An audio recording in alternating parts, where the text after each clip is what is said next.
Good Wednesday evening to everyone. How are you? It's good to see you and it's good to be seen by you. Welcome to the show. I, of course, am the one and only Bill Sylvie, aka the Dungeon Delver, coming to you live, loud and clear on a Wednesday evening. And I hope you guys are having an absolutely fantastic evening out there. Anyway, welcome to the show. Welcome to what we do. And what we do is we live stream about tabletop RPG matters. We do this, I do this 5 nights a week. Sometimes you might find me on other people's live streams. We like to have guests on the show. We like to play TTRPGs for your amusement and enjoyment. But whatever it was that brought you here, let me ask you a favor.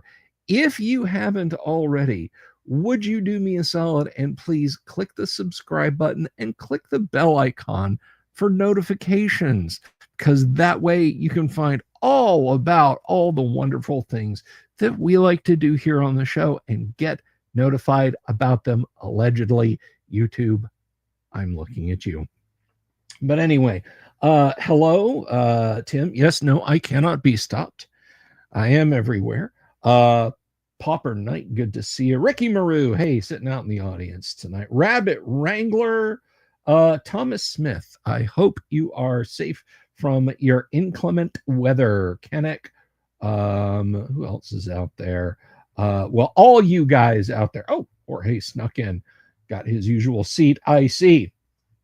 Anyway, and so we have got a lot of fun tonight. Now, for those of you who don't know, I actually do have a co-host who comes on this show with me from time to time, and we always have a good time talking about stuff, whether we're talking about the cracking joys of letting the dice do the talking and making all the decisions in your D&D games, fixing all the world's problems, or talking about various projects we're working on.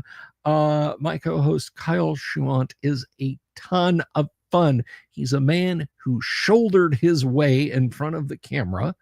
I promise you there were no to very few, and by no to very few, I mean more than I'd like to admit, threats and coercions that went on in this process. But the net result is something good for you guys and something I enjoy quite a bit. So he'll be here in just a minute. He is having some baklava and schnapps over in the green room. That's right. It's baklava and schnapps now. We actually our previous craft services company has parted ways with us, so we're on to a new one. It's baklava and schnapps.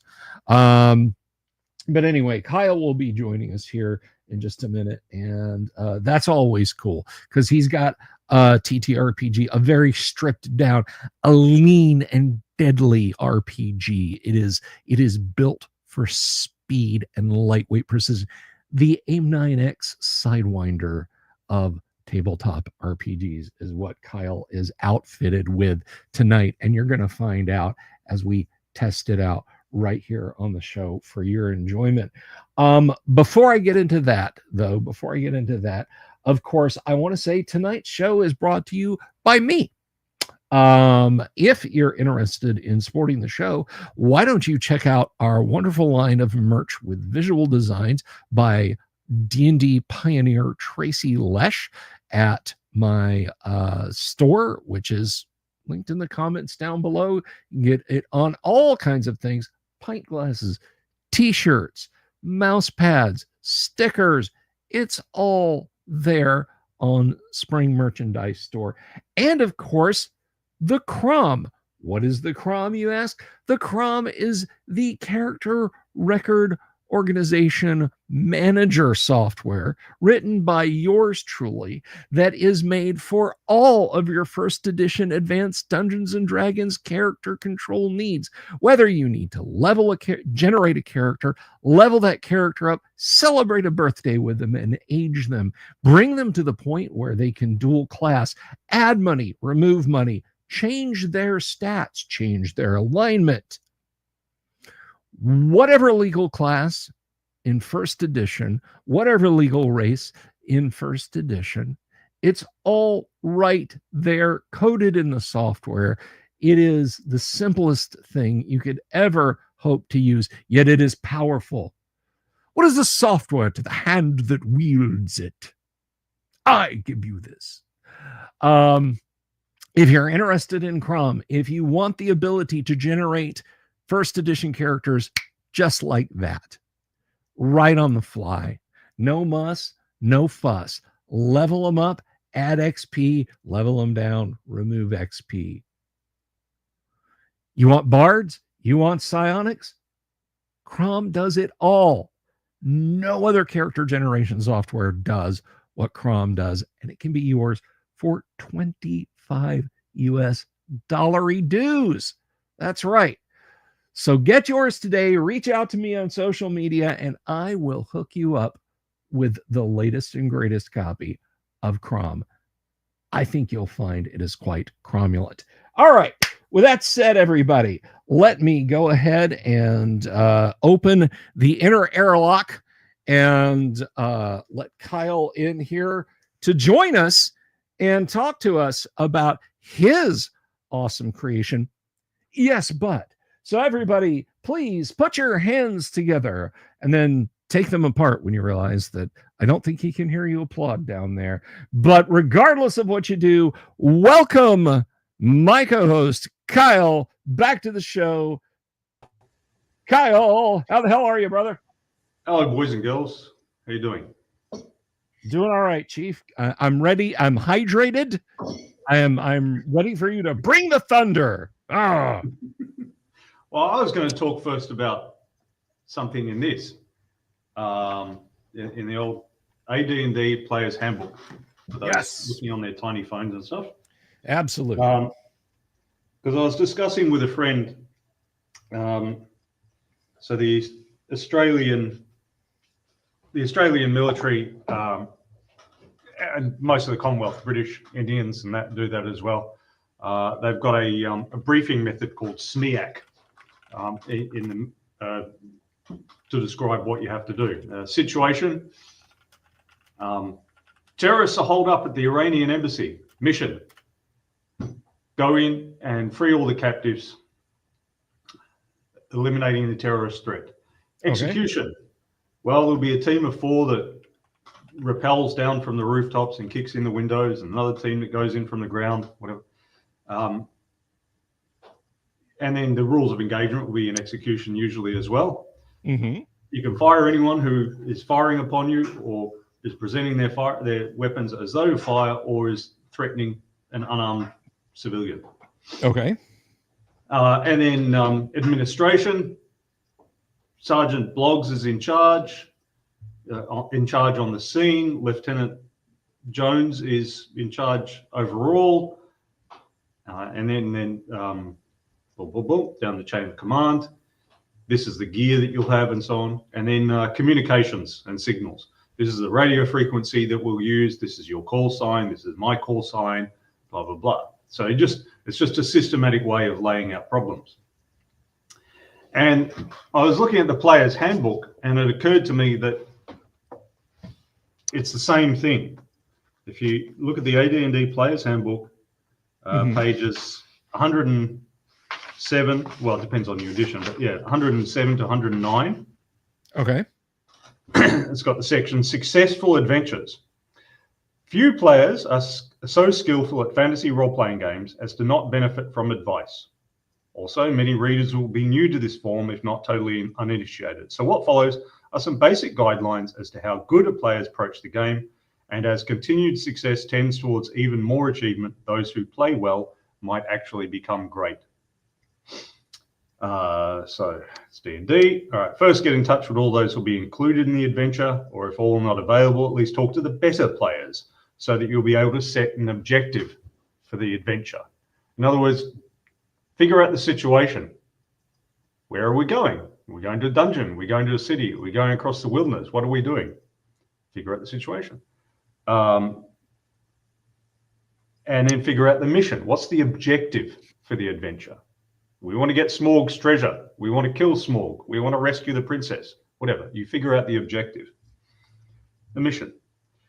Whether the purpose is so simple as to discover a flight of stairs to the next lowest unexplored level, or so difficult as to find and destroy an altar to an alien god, some firm objective should be established and then adhered to as strongly as possible.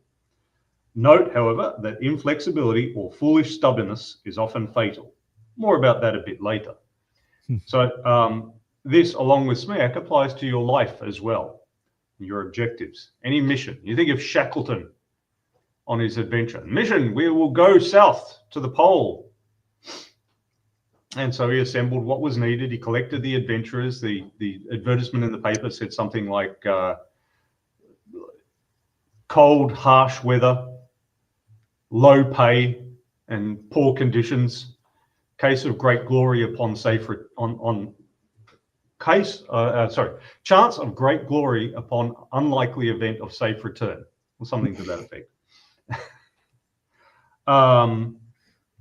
Bring your own gun, safety not guaranteed. Once the objective has been established, consider how well the party playing will suit the needs it has engendered. Will the characters have the means of accomplishing the goal? You know, is it a party of just magic users, just fighters, or just thieves? Just fighters, you want to rescue the princess from some people, that's fine. You want to rescue the princess from a giant dragon with magic spells or a demi-lich or something, you might want a magic user or a thief or two. So consider how well the party playing will suit the needs which it has engendered. Will the characters have the means of accomplishing the goal? Is it well balanced so that it can cope with typical problems expected in the fulfillment of the objective? Fighter, magic user, cleric, thief. Or in the military, scout, number one rifleman, number one gunner, machine gunner, commander, communications guy, medic. Where are we? Will it be necessary to find mercenary non-player characters or hire men-at-arms in order to give the party the necessary muscle? Is any special equipment needed? When agreement regarding these and any similar questions has been reached, each participant must ready his or her character, but preparations must be made with the welfare of the whole group in mind. So what spells are you going to prepare? Mm-hmm. Like maybe you need some more healing spells, cleric. Maybe you need sanctuary spell or whatever. But you have to decide. You have to assemble yourself, not only for yourself, but for the party as a whole. Cooperation amongst party members is a major key to success, particularly when the characters are relatively low level. Later, when players have characters of 9th, 10th, or even higher level, it'll be a slightly different matter, for then some adventurers will be with but 1 or 2 player characters participating, and the balance of the group will be made up of henchmen whose general cooperation is relatively assured. But to gain the upper levels, it is essential that a character survive, and survival at lower levels is usually dependent upon group action and team spirit. Bill has often joked that I play D&D adventures like Guns of Neveroni. Yes. But I think that's the right way to do it, and that's the way Gygax was telling us to do it 47, 48 years ago. Work together, each working according to your strengths and making sure you have the stuff for the entire team. Cooperation must begin when the party prepares for the adventure and continue through safe return to base and division of spoils, including the special treatment required for any unfortunate characters cursed, diseased, maimed, or killed. Each character has a selection of equipment which he or she will carry on the adventure. Particulars should be given to the party if any equipment is possibly redundant, newly conceived, or a possible special use, considering the established goal for the adventure. Excuse me. When Scott and Amundsen were racing for the Antarctic, Amundsen had his men. So Scott, when they prepared all their gear, they just sat around singing songs and giving each other lectures on their favorite topics and relaxed through the winter. Amundsen had his guys pull their part of gear and put it back together again and see if they could optimize it. So in this way, for example, the carpenter was able to shave 20% off the weight of the sleds, which was pretty important to the dogs dragging them. And by pulling apart and remaking their boots and their clothing and so on, Amundsen thought that, number one, it would fit them really well, And number two, they'd have a greater sense of investment in their gear and be more likely to maintain it well, and so on. I want to put a quick word in about gear and weight and organization, and it is relevant to this. It's not just a funny / interesting story. There is a very good book about what it was to be an F-4 pilot during the Vietnam War. It was written by a U.S. Marine aviator by the name of John C. Trotty, and he wrote a book called Phantom Over Vietnam. I do recommend it as a read if you have any interest in that sort of thing. But he talks about the fact that pilots, whether they were on carrier or on land, they had to carry a lot of survival gear. They had to carry a lot of survival gear, and gearing up and walking to your aircraft. If you were on land, it could be a walk of many hundreds of yards in the heat of the Vietnam day. At sea, you're on a pitching, rolling ship. You're climbing up. And so they started talking about, well, what could we get rid of? And particularly if we get shot down, what can we get rid of out of our kit to reduce the weight that we have to lug across the runway, across the deck, or God forbid, through the jungle? And so they laid all their kit out. They laid all their survival gear out. Rope, no, we need that. Knife, absolutely not. Revolver, for God's sake, yes, we need a revolver. Radios, we need a couple of radios. A flask with water, a couple of those. A little D-ration bar in case you're there overnight. Yes. So they went down the list and they got to these little plastic whistles. Things couldn't have weighed more than a half an ounce. And they decided, well, these little plastic whistles, we're just gonna, every little bit helps, particularly again if you're having a hump through the jungle. So they got rid of the little plastic whistles out of their kits. A few days later, a pilot in their squadron was shot down. He ejected. And the search and rescue team came in hot. They're laying down fire and that sort of thing. And, there's Viet Cong, there's North Vietnamese Army regulars everywhere looking to try and catch him, and the rescue team is trying desperately to get to him. It's not like they can shine a searchlight that's just putting a big beacon on the helicopter that says shoot here. And so he's like, I can hear you guys, I can see you guys, can you use your flashlight? No, my flashlight was ripped away in the ejection, I can't find it. Okay, we're looking for you. Okay, go a little over here, go a little over there. All right, we can't see you. He's on the radio trying to guide them, and they can't find him.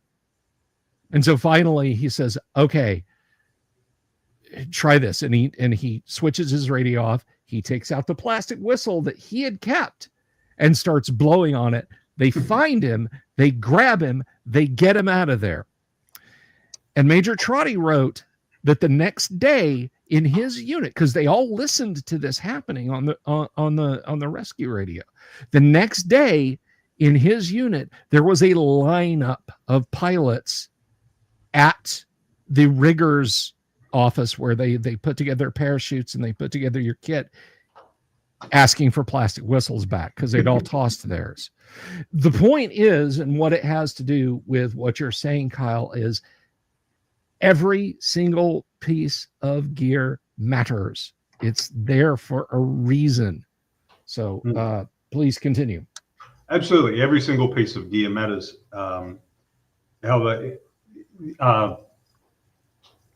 there you're dealing with an individual, and there's only so much an individual can carry.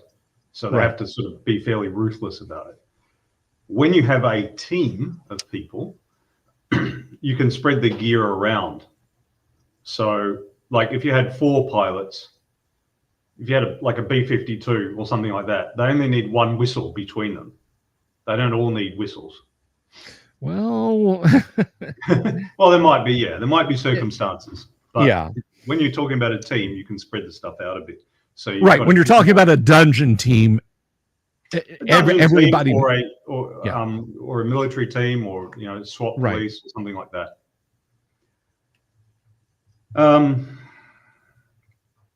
So characters, in like manner, spells must be selected in cooperation with other spell users in general, so that attack, defense, and assistance modes will be balanced properly and complement the strengths and weaknesses of the party as a whole. Characters must know each other's strengths and weaknesses, physical and mental, in order to meet the problem posed with the correct character or combination thereof. Does the group have sufficient equipment of the elementary sort to meet both expected and unexpected challenges? Ropes, spikes, poles, torches, oil, etc. Are we burdening ourselves with too much because of simple duplication? Too many torches, everyone has a 10-foot pole, and so on. Do we have as broad a spectrum of spells as possible so as to be able to have a good chance against the unexpected, considering the objective and what it requires in spells? Is there some magic item which one of the party's members possesses that will be of special help or general assurance of survival in this adventure? All this should be done before play begins, for it is time consuming, and the readying of a party can require several hours if there are more than 6 characters involved. Mm-hmm. So prepare your gear and yourselves is a short version. Yes. But do that by talking to each other, bearing in mind that you're a team. Like I said, not everyone needs a 10-foot pole, but there probably should be a 10-foot pole somewhere in the party.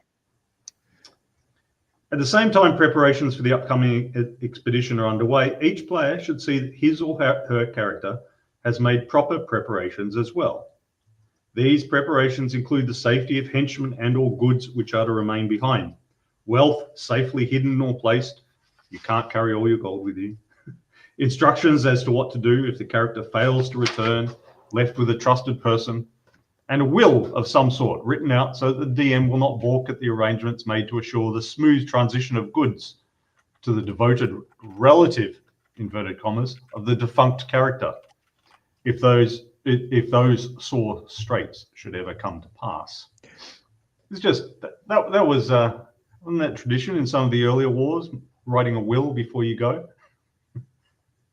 Yeah, I think it was. I mean, many is the artifact that gets turned up every now and again on various battlefields. And I mean, you probably go back to the Third Punic War if you did a careful enough search and find a soldier who wrote,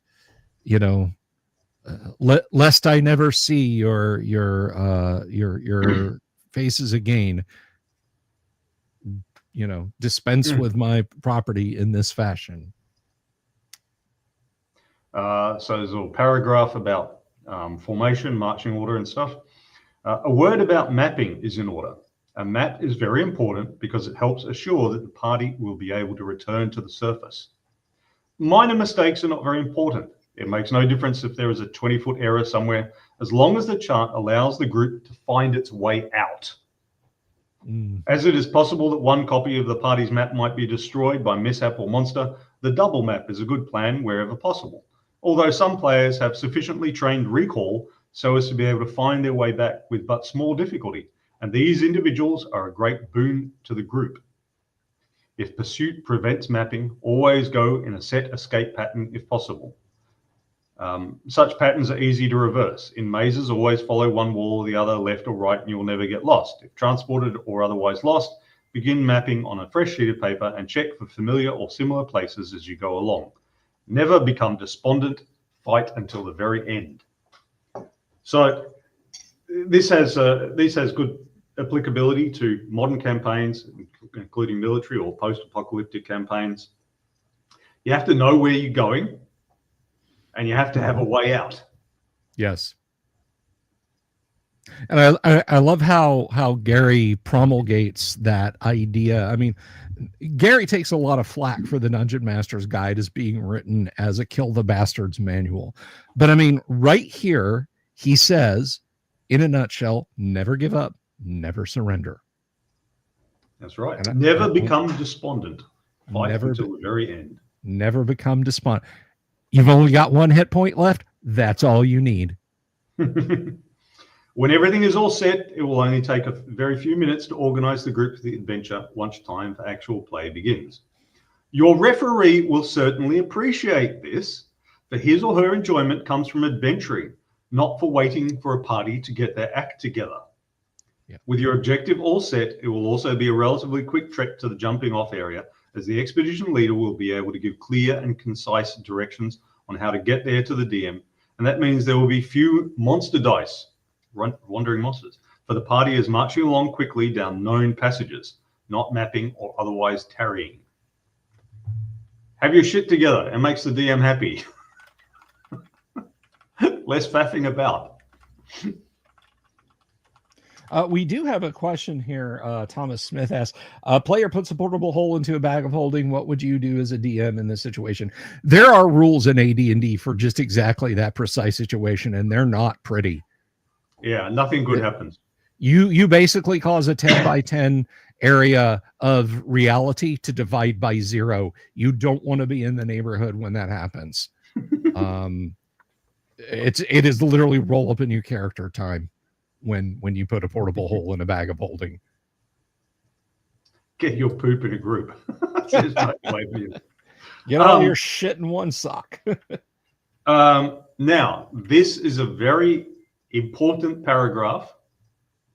Avoid unnecessary encounters. It's a very important paragraph that every game group, whether they're doing medieval-ish fantasy like D&D, or they're doing modern tactical role-playing, or whether you're playing a first-person shooter, and indeed, it's probably a good guide for diplomacy and international affairs, and it's a good guide for everyday life. Avoid unnecessary encounters. This advice usually means the difference between success and failure when it is followed intelligently. Your party has an objective, and wandering monsters are something which stand between them and it. The easiest way to overcome such difficulties is to avoid the interposing or trailing creatures if at all possible. All these games like Command and Conquer and Doom and so on have trained players that they have to kill every last little monster. You have to chase that last little infantryman in the corner of the map with your 12 tanks or whatever. That's not the way you play D&D or a tactical role-playing game. And it's not the way you conduct yourself in everyday life. Avoid unnecessary encounters. Think of what your goal is. Don't let other bastards distract you from it. Just so. I didn't, and I got this. I got this ring stuck on my hand. So, if you if you're out and about in the evening, going on a date with your loved one, and there's a gang of young guys in front of the nightclub, cross the road. They are your wandering monsters. They are an unnecessary encounter. They are between you and your destination. Go around them. That's not the objective of the evening. Even though it might feel manly to confront them or whatever, they are an unnecessary encounter. If you have a co-worker who is a pain, if you've got your Bill Lumberg who says, I need you to come in on the weekend, avoid him. Remember Yes. what the guy in Office Space did? He said he came in the side doors so that he wouldn't bump into Lumberg. Ron Livingston avoided unnecessary encounters. Unfortunately, his move silent roll, he did blow that and encounter Lumberg, but that wasn't his fault. He was trying. He was trying. That's right. Sometimes the encounter finds you. Yes, but he had far fewer encounters with that wandering monster. Exactly. Because he made the effort. Exactly. But then he became chaotic neutral and it didn't matter anymore. But we can D&Di's Office Space another time. But the point is, this is a good rule for life, whether you're worried about physical violence or being harassed by a manager or something like that. Avoid unnecessary encounters. If something acts as a wandering monster to you, it drains your energy and life. Avoid it. Yes. Wandering monsters typically weaken the party through use of equipment and spells against them, and they also weaken the group by inflicting damage. Very few are going to be helpful. Fewer still will have anything of value to the party. Run first and ask questions later. Yep. Although No, I was just going to say, I do like sticking an occasional friendly non-killer variety mimic in a dungeon. Just, hey guys, what's going on? Is that bucket talking to us? I sure am, friend. You mind if I stroll with you guys? You're gonna talk anymore? Not if you don't want me to. All right.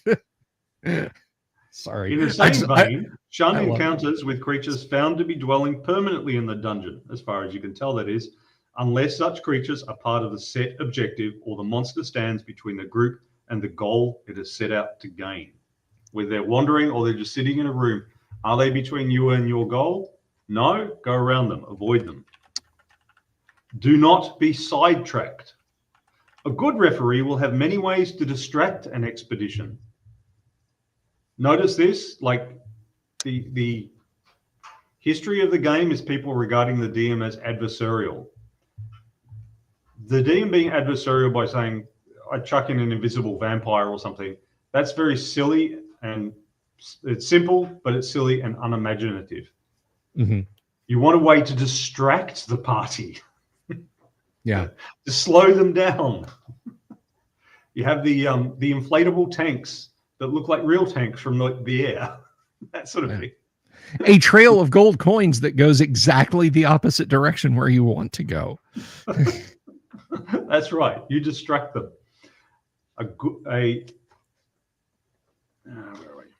good referee will have many ways to distract an expedition, many things to draw attention, but ignore them if at all possible. The mappers must note all such things, and another expedition might be in order another day to investigate or destroy something or some monster, but always stay with what was planned if at all possible, and wait for another day to handle the other matters. This is not to say that something hanging like a ripe fruit ready to be plucked must be bypassed, but be relatively certain that what appears to be the case actually is. Likewise, there are times when objectives must be abandoned. Next one, if the party becomes lost, the objective must immediately be changed to discovery of a way out.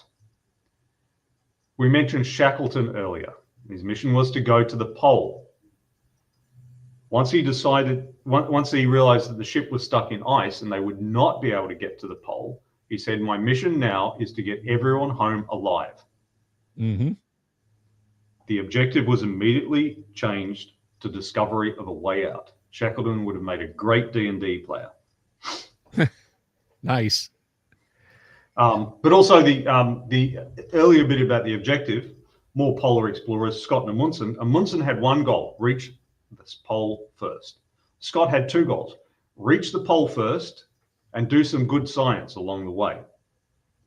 On his way back, when they were starving, they had not eaten for 2 days, and they were 3 days away from a food depot. He stopped for a day to collect 40 pounds of rocks for the science, you see. The men were hauling those sleds. They were already starved and exhausted, but he stopped to collect some rocks because he had two goals, reach the pole and do some science along the way. Amundsen said, we're going to reach the pole first, and then we'll come back next season and do some science. So you choose one goal and you stick to it. But if the party becomes lost, the objective must immediately be changed to discovery of a way out. The old statement about running away to fight another day holds true in the game.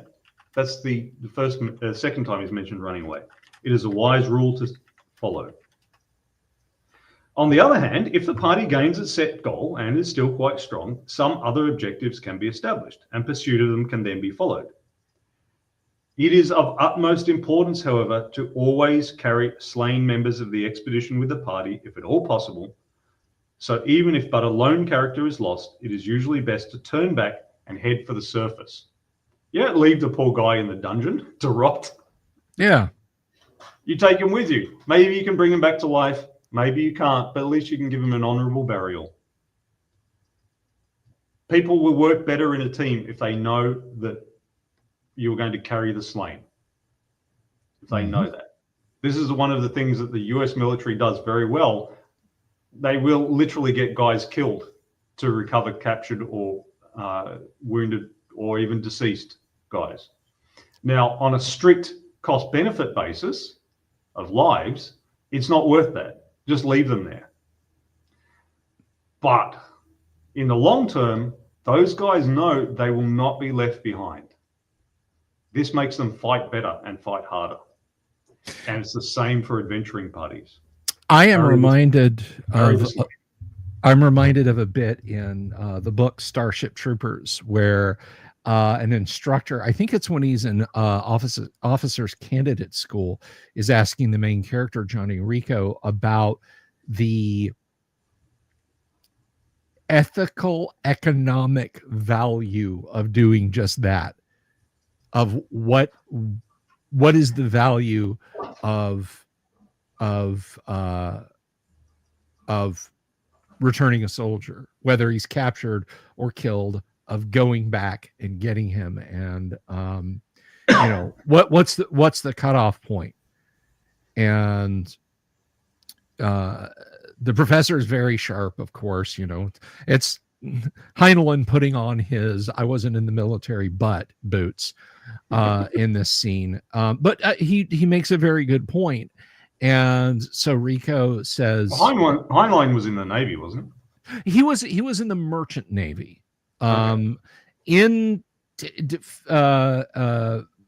Physical illness made him ineligible to serve, which he bitterly regretted. But Heinlein, or Johnny Rico in the book, says, in a nutshell, I cannot do the passage justice, guys. If you haven't read Starship Troopers, read Starship Troopers.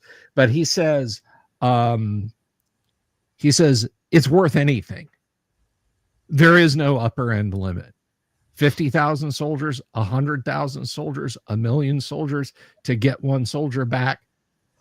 And I think he's talking in terms of deployment, not in terms of sacrificing all their lives. But he makes a similar case of that. That's the way you operate, or you don't have a military very quickly, because soldiers will realize that their lives are effectively worthless if you won't go to the mattresses for them. It's a great piece, and it follows just that. Bring your dead out of the dungeon. Plus, if they don't, dungeon masters, there's nothing quite as horrifying as having some stitched together zombie horror with dead players' corpses shambling towards the party. It's a blast. They'll never do it again. They'll never leave their dead behind again. So that's it. Yes, thank you, Robert Phillips. He had a botched hemorrhoid surgery, so he had to go Merchant Marines. So anyway, please continue, Kyle. Cooperation assumes mutual trust and confidence, and this is enhanced when members are certain that the survivors will do their best to see that any slain character is carried forth from the dungeon to be resurrected, if at all possible. All members of the expedition should be ready and willing to part with any goods, money, and magic items in order to save lives. Failing that, each should be willing to fight to the death to assure the survival and success of the party. This will happen when mutual trust exists. Work as a team, no matter what, to the death. Exactly so. Then he says, what about evil alignment? Selfish neutrals or uncooperative players? Notice they're three different categories. Intelligent players of evil alignment will certainly be ready to help in order to further their own ends. This is not to say that they will be chummy with those of good alignment, but on a single expedition basis, it is possible to arrange situations where they are very likely to desire to be helpful in order to benefit themselves and their cause.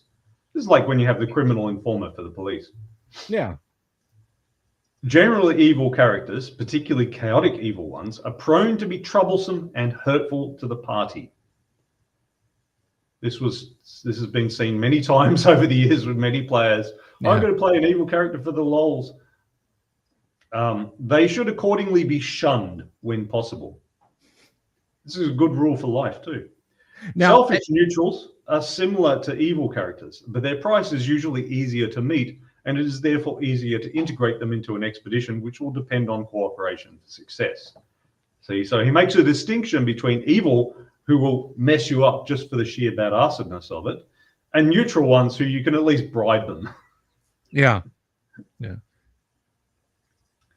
Why does The character of good alignment, who is basically uncooperative, often acting as an evil or selfish neutral would, is another matter. For such players usually join under the pretense of being helpful and willing to act in the best interest of the party. Undoubtedly, the best way to take care of such players is to expel them from the group as soon as circumstances permit. Do this as often as is necessary to either change the player's mind about cooperation or until he or she becomes tired of having their characters consigned to oblivion because of their attitude. So notice that he makes a bigger deal, not of evil characters or neutral characters, but ones who are ostensibly good, but still a pain in the ass. Yeah. Nobody likes a lawful asshole. Okay. And that, I would say, starting with, I think this is true of any alignment, but I feel like there are certain alignment classes. Now, my favorite character to play is a paladin. I love playing paladins. I think they're a really neat class. They're difficult to play well, and I like the challenge.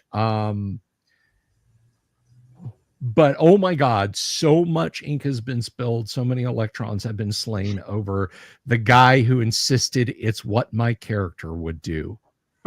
You know, it's like, oh, you feel a brush against your belt pouch and there's a little urchin boy running away. I throw my warhammer. As a commoner, he's only got 1 to 4 hit. I said what I said. Okay, he's lying dead in the street. He'll never steal again by Heronius. It's like, come on. Well, what? It's what my character would have done. Yeah. And as for this, players, if you're a player who also DMs or a DM who also plays, there is an entire section that couples well with this in the Dungeon Master's Guide on troublesome players, on dealing with troublesome players, and it complements this paragraph exceptionally well. Please continue, Kyle. All right, so we can skip over the next paragraph, which is city adventures and wilderness. Concluding paragraph. Superior play makes the game more enjoyable for all participants, DM and players alike. I've noticed this in online discussions and that where somebody's talked about their game experience or whatever, and then I'll say, well, you're just not you or that person is just not a very good player. You need to do X, Y, and Z, and you become a better player. Mm-hmm. And there's quite a bit of pushback against this. And I just say, like, every game is more enjoyable when you're better at it. Mm-hmm. 4-year-olds don't enjoy chess much because they don't know what the hell they're doing. If anyone who's played any kind of sport, the better you get at the sport, the more you enjoy it. When you first start and you're useless and flailing around, it's not fun. Even if everyone else is useless and flailing around. As you increase in your skill, you enjoy yourself more. And the same goes for D&D and other role-playing games. Superior play makes the game more enjoyable for all participants, DM and players alike. It allows more actual playing time. Yeah, less looking up rules and stuff. It makes play more interesting. The DM will have to respond to superior play by extending himself or herself to pose bigger and better problems for the party to solve. This in turn means more enjoyment for all the players. Successful play means long-lived characters who will steadily, if not rapidly, gain levels. You will find that such characters become like old friends. They become almost real. Characters with stories related about their exploits, be they cleverly wrought gains or narrow escapes, bring a sense of pride and accomplishment to their players, and each new success adds to the luster and fame thus engendered. The DM will likewise revel in telling of such exploits, just as surely as he or she will not enjoy stories which constantly relate the poor play of his or her group. Some characters will meet their doom, some will eventually retire in favor of a new character of a different class and or alignment, but playing well is a reward unto itself, and old characters are often remembered with fondness and pride as well. If you believe that Advanced Dungeons and Dragons is a game worth playing, you will certainly find it doubly so if you play well. Finished. There you go. I mean, that is unquestionably the gospel. You know, that last paragraph, I'm tempted to run that through 11 Labs and train it on Max von Sydow as King Osric's voice, just to listen to for my own enjoyment. But you will find that the throne room becomes a prison.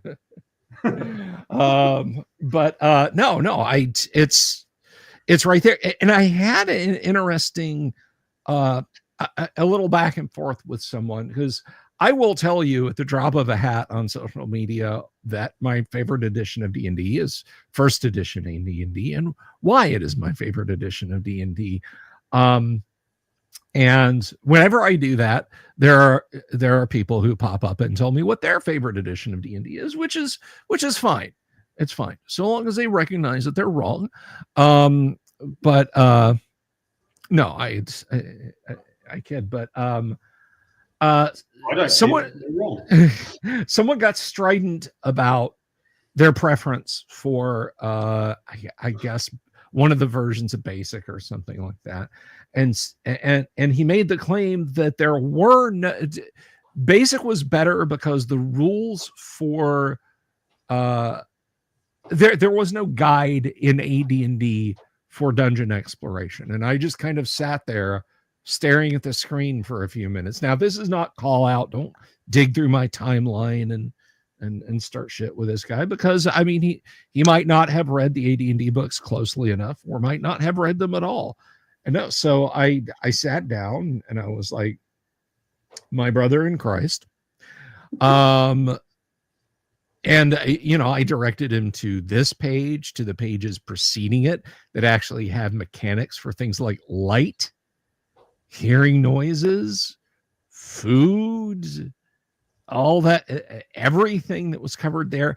And then in the Dungeon Master's Guide for it, I was a little disappointed because he moved the goalposts a bit and said, well, I meant easy ones all in one place. Like, and he posted just a picture of the single page in the, again, whatever version of Basic he was talking about that covered that sort of thing. And I didn't want to have an argument. I didn't want sore feelings or anything. I made my case. He made so his. Much kinder than me, Bill. I would have. Well, Kyle, you know, but you know, call me a palooka, whatever. But no, I went through and I read the page, and yes, it was simpler. I mean, my daughter's bicycle, which is gathering dust out in the outer garage, is absolutely simpler than my Honda Civic Touring. You know, if something happens with a bike, well, I can fix it probably with a pair of pliers and a set of adjustable wrenches and be on my way pretty quick. I don't want to go buy groceries in it. I don't want to use it to take me to the mall or take me on a day trip to the coast or drive up to Atlanta. Simpler is not by definition always better. And more to the point, I find the rules that we've gone over here tonight, or the guidance rather that we've gone over here tonight, and the rules that precede it, that I was mentioning earlier about light sources and surprise and so on and etc. I find those to be pretty simple too. I think they're fairly straightforward. Yes, there's a typo regarding surprise in the player's handbook, and it was corrected in the Dungeon Master's Guide. But I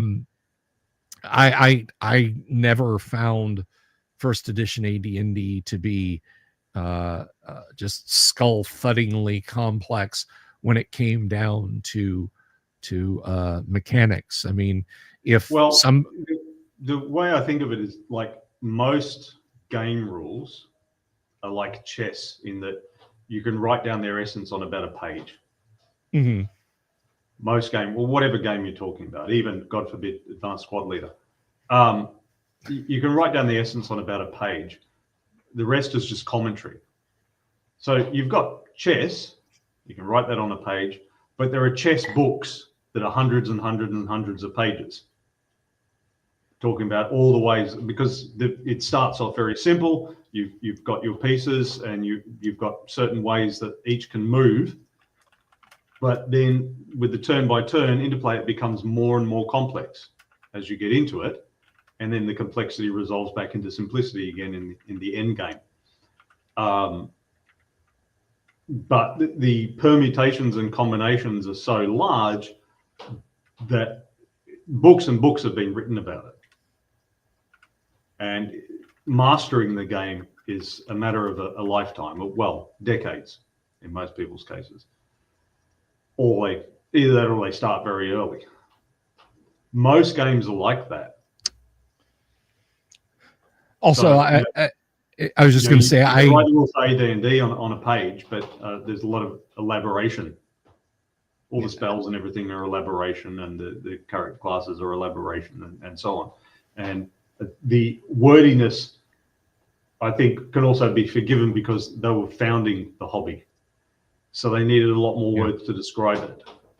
So I'm able to write yes, but, or conflict, or anything like that a lot shorter, because I don't have to say what an attribute is. I don't have to say what a skill is. I don't have to have a what is a role-playing game section in it. Yeah. I mean, all these concepts were invented back in the 1960s or 60s and 70s, and we can use them now. They're part of the common language of gamers out there. And, the ideas like that have gone into first-person shooters and all sorts of games, and will appear in a totally unrelated fiction as well. So, yeah. I mean, odds are if you go into a store and pick up, say, I don't know, I'm looking down at some stuff here, Hero System version 6, if you're picking that specific book up, odds are you probably understand what a role-playing game is already. That's like, I don't know, just wandering into the auto parts store and meandering over to where they keep the Chilton's repair manuals and saying, what the hell's a carburetor? what even is this? I just wanted some light reading. This is completely nuts. No, you probably know what is going on. So but so I mean, that's why it had to be wordy, because he was introducing concepts. Right. So, right. I mean, the textbook is longer than the cheat sheet. That's the way it is. Also, I think like somebody does first year chemistry or something like that at university. You're not just looking at that course textbook, but really that has the background of what he did in year 12, year 11, year 10, and so on, all the way back to primary school. So if you assembled all those materials just to do first year chemistry, is going to be a pile of materials like a man high. Mm-hmm. So, I mean, that's this stuff, really, but for role playing. Yeah. I do take exception, and I'm not letting this just skate by, Kyle. I take great exception to the idea that advanced squad leader all the rules can be put on a page. That's a lie. Well, the important ones. Dude, there was a hobby shop near me that was they sold ASL expansions, binders, Kyle, 3-ring metal binders, because they knew the stuff you'd have to put in your ASL set. For those of you who don't know what ASL or Advanced Squad Leader is, it is a man-to-man tactical World War II board game released by Avalon Hill. And as you might ascertain, it is complex. It is exceedingly complex. So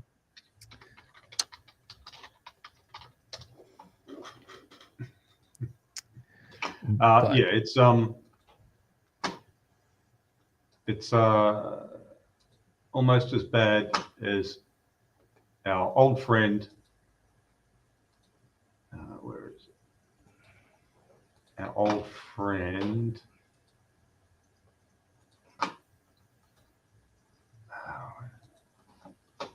Mouse is being weird. Rollmaster?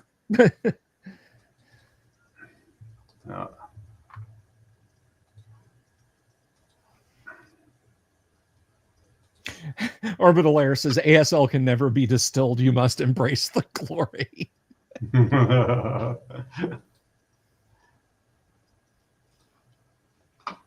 All right, where I'll find it. Robert, I don't know about After the Bomb, Twilight 2000. The complex part of Twilight 2000 is combat, both man-to-man and, God help you, vehicular. But when you talk about like social interactions and that sort of thing, it is actually really lightweight. But when it's time to throw down, send some 5.56 down range, pop a T-72 with what hopefully isn't your last tank breaker missile.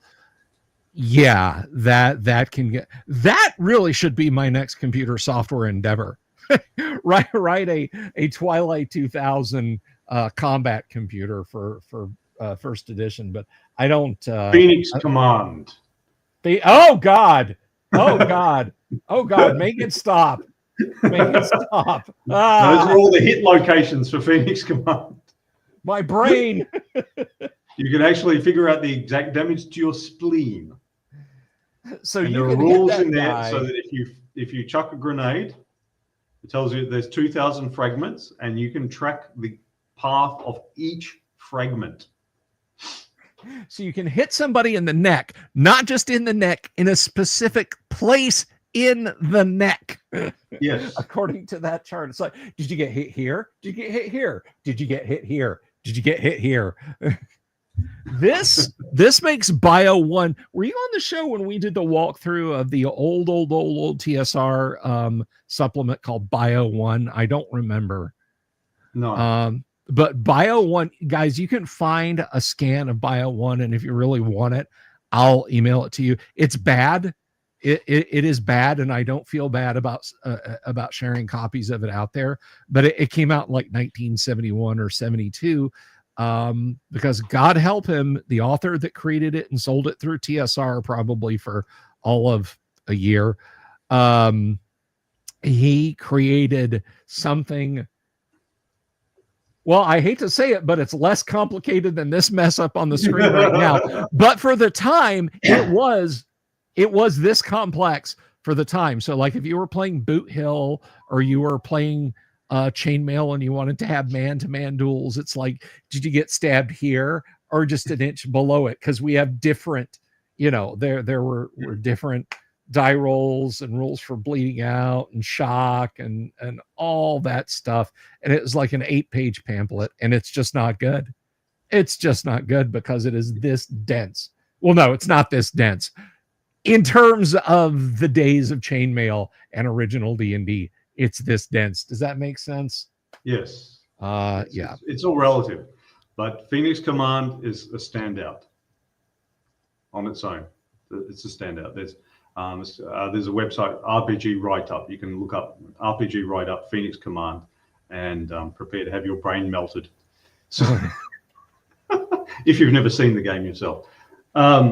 He read it, so we don't have to. Yeah, it's the old thing in RPGs. I like to talk about it as precision versus accuracy. So this was an important distinction I got in high school physics, where accuracy is whether or not your measurement is right, and then precision is how many decimal places have you got it to. So if I say I am 1.83416 meters tall, that is precise, but it is not accurate. If I say I am about 5'8", that is accurate, but it's not precise. Many people will mistake precision for accuracy. So if I say that the Federal Reserve's rates are going to be 4.53% in 12 months, people will tend to believe me because I've given such a precise number that I must know what I'm talking about. If I say they're going to be about 4 or 5%, people will go, yeah, you don't know what you're talking about, even though that's essentially the same number. So accuracy and precision are not the same thing. In a role-playing game, if you are interested in realistic outcomes, which doesn't matter for D&D or whatever, but if you're interested in realistic outcomes, you're interested in accuracy, not precision.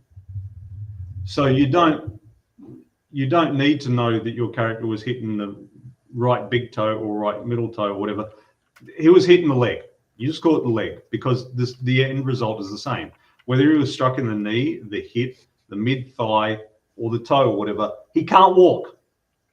Right? That's what you care about. He can't walk. Yeah.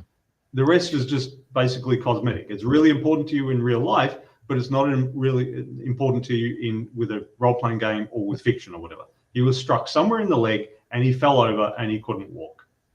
There you go. That's enough. And if you're at a larger scale, you've got a whole bunch of players, you probably don't really care about the leg. It's just, can he continue fighting or not? So that's why you get old Donald Featherston's close combat rules, where it's just you roll a saving throw, and if you do a saving throw against the injury or the wound, you fight on. And you might accumulate 12 wounds and be fine, or get 1 wound and die.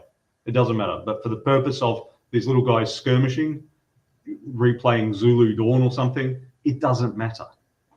It truly does not. And I try to create systems where we get a realistic outcome. That the process is not realistic doesn't matter. We want a realistic outcome. I apologize for this, Kyle, but I found the PDF.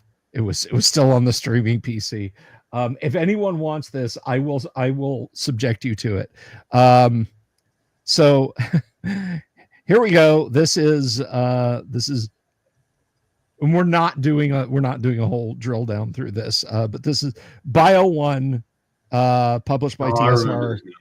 Yeah, 1974.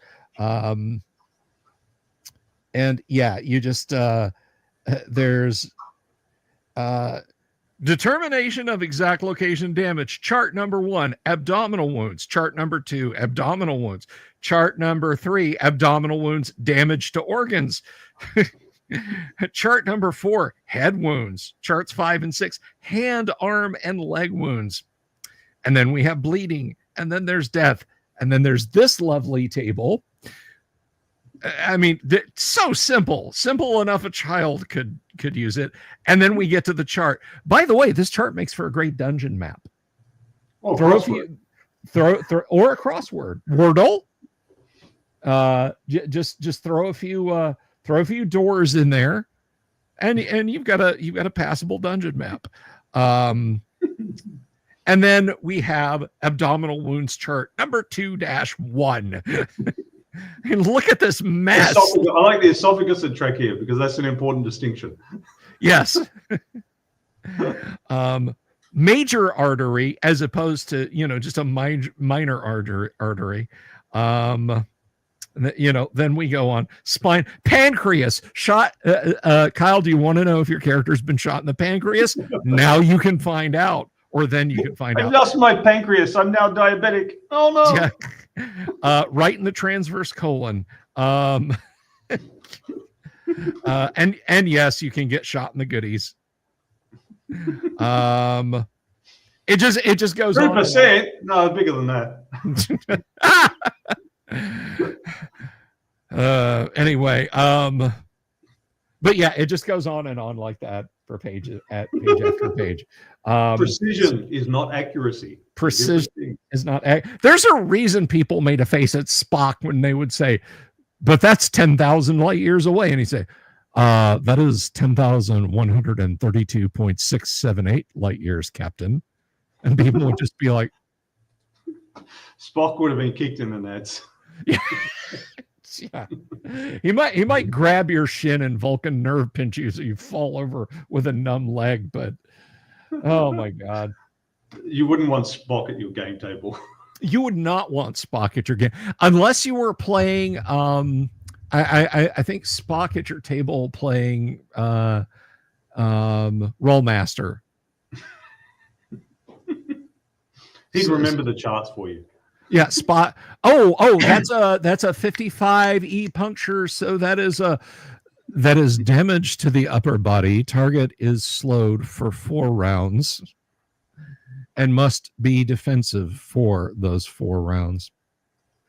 Wow, thanks. Wave of mutilation. Shut up, Spock. We all loved him though. We all loved Spock. Yes, Robert, they were. That was the phone call that you didn't want to get. Oh, Kanek got her Mr. Spock at the dollar store. She's talking about Spoke. Mom, can we get Star Trek? We have Star Trek at home. Star Trek at home. Spoke.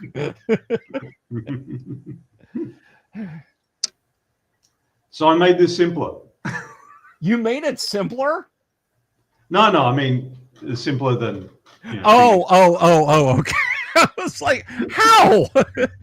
Not in general. They're just different. The Coin Flip RPG by Kyle. Yeah. All right. So let's talk about yes, but. Yes. Okay. So once again, there's just one chart resolves everything. Master result chart results from no and to yes and. Basically, critical failure is no and. Failure is no. And then critical success is yes and. Success is yes. And then there's yes but and no but, where you fail or you succeed, but there's a complication. All right, so it's a little bit thespied by my standards, but there it is. That's the core mechanic. Build, and see, I've even gotten some nice AI generated art. Why are you using AI art? Because it's impossible to get an RPG illustrator to reply to you. So fuck them. I'll use AI stuff. That's the example character. And he has an example sidekick as well, which is a little bit more aggressive than he is. Desiree Jones. Yep. Melee strength, tracking, and hunting. She stabs stuff, she lifts stuff up, she finds things and hunts them. And her nature is wrath. His nature is patience, her nature is wrath. So there's a little tension between them in their approaches. That's all the encumbrance stuff. Here's the skills. Okay, so Bill. Yes. You remember what happened last session? I do. I was on my way out. You better pull up your character. Yes, I do. Oh, do we have enough room on screen for my character sheet, Kyle? I hope this is not going to. If you've got a widescreen monitor at home and you need to rotate it to vertical orientation to get all this on the screen. All kidding aside, guys, it is a very, very, very, very, very simple character sheet. Yeah, because each skill represents basically something you could make a living from. If you don't have it at a level that you could make a living, then you don't have the skill. And we're not interested in if you're a master or whatever. If you're a master of it, then you're not an adventurer. You're too busy making a living from it. So skills are binary. You either have them or you don't. And if you don't have them, you can still give them a go at default 0. And if you do have them, you get a +1. +1 doesn't sound like much, but when you look at the master result chart, you find a +1 means you cannot get a critical failure. And a critical success occurs 2 times in 6 instead of 1 time in 6. How's the double row table? It's just a single thing, orbital there. So you just roll a d6. If you've got the skill, you add it. If you don't have the skill, you don't add it. If you have equipment or appropriate equipment Improvised equipment is -1. Basic equipment is 0. Good equipment is +1. You can only make use of good equipment, or its bonus rather, if you have the skill. So if you, like, I can do first aid, but if you stick me in a trauma ward, I'm not going to do first aid any better. I don't know what to do with all that junk. I can change the tire, but if you stick me in the F1 pit while the guys are changing the tires, I can't make use of all their. I don't know what to do with it. Just hand me a spanner. What's going on? Where's the jack? Where do you keep the jack anyway? So, yeah.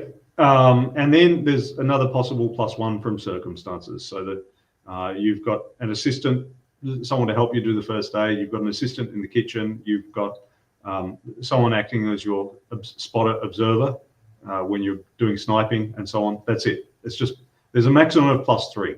And also for negative things like the bad light or whatever, there's a maximum of -3. Beyond plus or -3, it just becomes automatic success or automatic failure. There's no need to, because like if you look at the chart, a +3 means the absolute worst result you can get is yes, but. You cannot get a no result. And if you've got a -3, the best result you can get is a no, but. You can't get a good result. Right. So there's no need to consider anything beyond that. And in general, the approach is mentioned in the game, but it's also my general refereeing approach. You only roll when the outcome is uncertain or meaningful. Because anyone could do anything given time. The question is how quickly and how well will they do it? I will not change the tire as quickly or as well as the F1 pit guys. I will not do first aid as well as a doctor or whatever will. So that's it. Got your character sheet, Bill? I do. So people have only got 4 skills. You've got a random skill from brawn, brains, and soul categories of skills. And then you've got 1 more that you choose. You've got 1 more that you choose after that. The skills are fairly general. The asterisk ones are specialist skills, which means if you don't have them, you can't do them at all in most circumstances, and you have to specialize. Like if you have aircraft, for example, you have to say whether it's helicopters, small engine, twin engine, whatever. If you have hazmat is things like scuba gear and spacesuits. The scuba guy doesn't necessarily know what to do with a spacesuit, and vice versa. Science, blah, blah, blah. So those are the specialist ones. In some campaigns, others might be specialist ones, and these won't be, whatever. It just depends what you're focusing on in the game system. So every character will have 3 skills, 1 in the first column, brawn, brains, and soul skills. They'll have 1 of each randomly, and just roll 1 to 6 twice to decide which it is in each category. And then if you're in a party, you get 1 more skill. If there's only 2 characters, you get 2 more skills. And if you're on your own, you get 3 more skills. You become the lone hero, the Tom Cruise in Mission Impossible type dude. What was his name? Ethan Hunt, that one. So Bill's character's just got 4 skills and a nature. Show us, Bill. Let me see. I think it may not let me share. Add to stage. Yeah, you're going to have to take the rule book down. There we go. Let me. So he's got John Matrix has got firearms. He's a technician for comms gear. He's got foraging and observation, and he's charitable. The other things are stresses, hunger, fatigue, and distress. Well, when he describes what's been happening, you'll understand why he has some fatigue and some distress. And then the rest is his gear. So his gear list is longer, but that's because he's been super complete. Yes. So all right, tell us what happened, Bill. So John Matrix was a man with a pretty skilled background. He was put in jail for a crime he didn't commit. Unfortunately, this happened at a time when the world was starting to go pretty haywire. John saw a lot of his fellow inmates, one by one, leaving the jail, many of them bragging that they had bribed their way out, that the justice system was breaking down so rapidly that people on the outside were simply able to buy them out of jail. John had no such person on the outside working for him, and his trial date stretched out to infinity. There were fewer and fewer guards and fewer inmates. And then one He fine should have day, returned those library books before they jailed him. yes, what can I tell you? That copy of Harry Potter and the Goblet of Fire was just too good. So John Matrix woke up one morning. The power in the prison was out. The electromagnetic locking system that manages all the doors was non-functional. He simply pushed the door open and walked out, and found very little remaining in the prison. All the other inmates and all the other guards were gone, with the exception of a few bodies here and again. I was going to say, yeah. Yeah. And Just so, bodies. yeah. So realizing that this might be a less than cromulent situation, John went scavenging. He found first aid kit, food, a firearm, some improvised weapons, shivs, some other odds and ends. I made my bed before escaping. Absolutely. He found civilian clothes, so he wouldn't have to try and depart the place wearing the little plastic Zoris and a prison jumpsuit, which is good, because when he finally made it to the administrative exit of the place, carrying all of his loot with him, including not a small amount of contraband, I might add,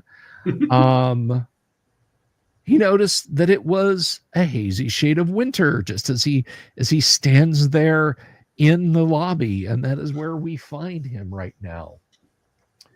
Kyle, there has been chilly in the prison. Yes, it had been quite chilly. And Kyle, I'd like to do one last thing before I depart the prison, and it doesn't involve scavenging, I promise. It's fine if you do. There are wings of the prison you haven't explored, including the quarantine wing. Also true. As for right now, before I go exploring them, I am going to, while I'm up here near the front door, I'm going to use one of those improvised knives. I want to peel back some wallpaper or whatever on, obviously there's a lot of cinder brick, but I'm assuming there are places, since we're up in the administrative, I can peel back. I want to scrape some gypsum powder from the wallboard into my hand. Mm-hmm. Then I'm going to get the foil package from one of the snacks that I've had, straighten a piece out. I'm going to walk over to the door and I'm going to hold the foil over that little pile of gypsum. What I have just created is an improvised Geiger counter. Do I see the foil moving back and forth like it is blowing in a breeze standing there? No. Okay, that's good. I will dust off my hands. I will carefully set out the heavy stuff right here by the door, my coat, the various odds and ends that I was carrying that you saw on my list there, taking the first aid kit and the firearm. I am going to go explore some other wings of the prison. Okay. All right. So there are two other wings of the prison.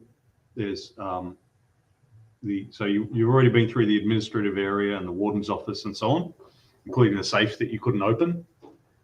And you got those bottles of grog as well. Yes.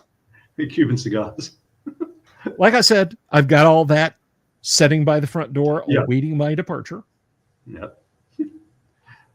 And yes, so there's a women's section of the prison, and there's a quarantine wing, hospital quarantine. Because remember, there was also an epidemic in the last few years. Ah, right. Okay. So you, there was so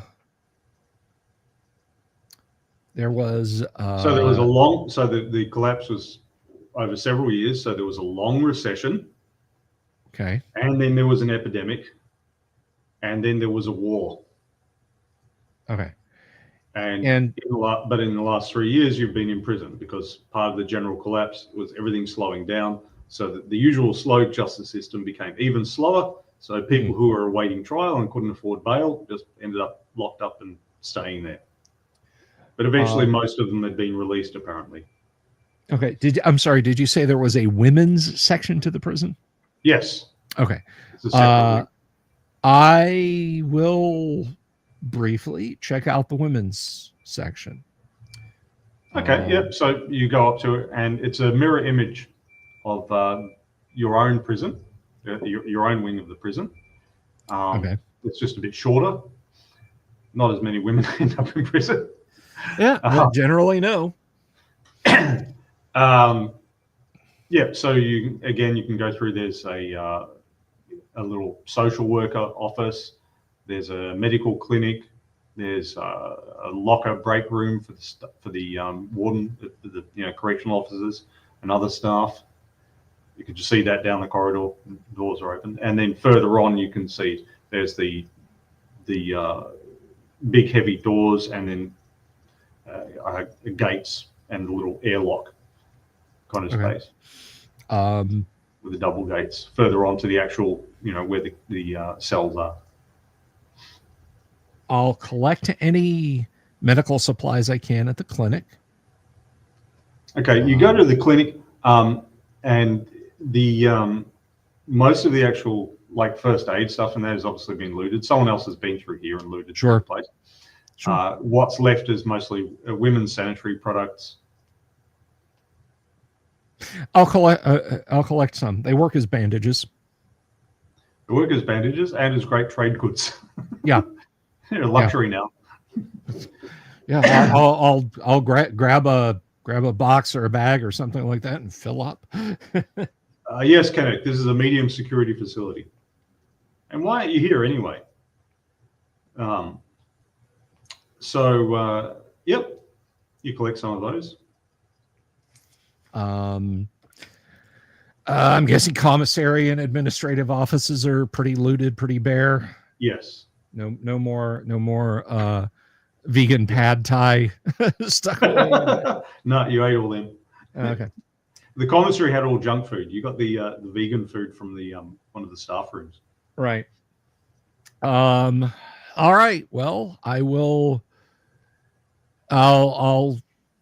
go through the panopticon, and I will go in just far enough to open the inner door. Yep. Looking down the block, and I will call out, "Is there anybody in here?" Yeah, you hear three voices. Male or female? Female voices calling back. Okay. It's just a distant shout, so it sounds like they're far away down the okay. other end of the cell blocks. All right. I will move so I can hear them clearly, but I am not going to go all the way down. But when I think I've gone down enough to where I can at least have a yelled conversation, I'll yell down, "Are you locked in?" Yes. All right. I will go back to the guard station and I will see if there is a mechanical release. Okay. In the guard station, you find a deceased female guard. Okay. It looks like she was a bit dead for a bit longer than Alonzo was. Mm. And you cannot see any obvious cause of death. But Okay. she was quite overweight, so she might have just got stressed and had a heart attack or stroke or something. Okay. I will try and do the same courtesy for her. I will remove any ID, any cash, and I will quietly say, "Ma'am, I'll try and let somebody know if it's at all possible." All right, now I'll look around for it's gonna be like Mud's women in Star Trek. Yes, Kirk. Well, perhaps we can make a deal for your dilithium crystals. God, I loved the episodes of Original Trek with Mud in them. All right. Release levers for the there's a big lever release. All right. Clank. Yep, you go clank and nothing happens. It was an electronic release lever. Mm. No current going through.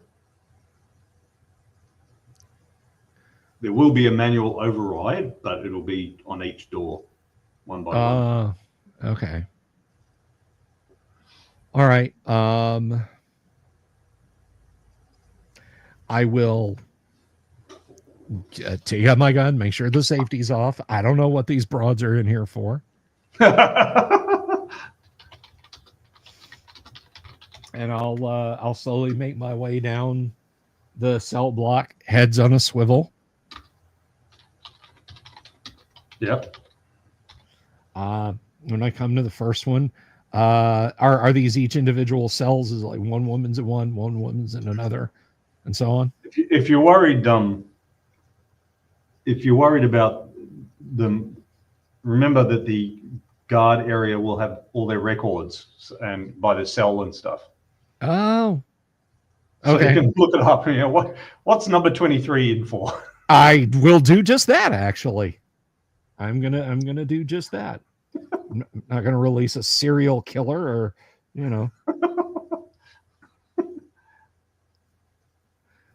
Oh yeah, she worked for the Sinaloa cartel. I'm sorry. What can I tell you? It's gonna be rough. The first week's gonna be rough, and then you're not gonna care anymore. Goodbye. But yeah, I'll pull their papers. Yeah. All right. So I'm just rolling up their offences, their names. Oh God. There's a subchart in the Dungeon Master's Guide for ladies. You could.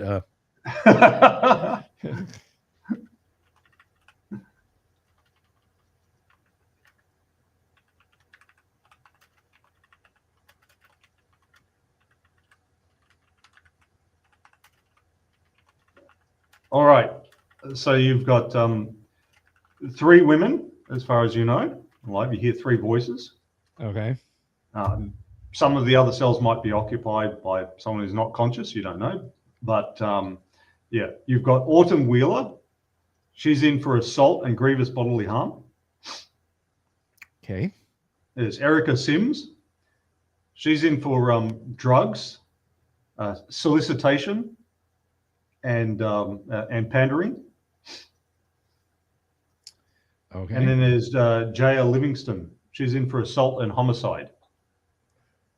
It doesn't give the details. It just gives the, he had it coming. He had it coming. Yeah, it doesn't give the details. It just gives the offences. Okay.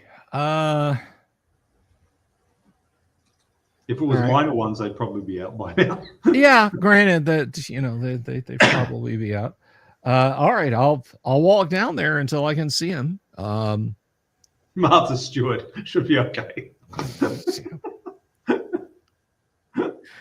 I didn't think we'd be able to eat this well in the post-apocalypse, but here we are. And our survival readout is gorgeous. What do you mean you know a guy who can also get us some primo weed? By which I mean the stuff that grows up in the cracks in the sidewalk, YouTube. All right. I will approach the cells. Ladies?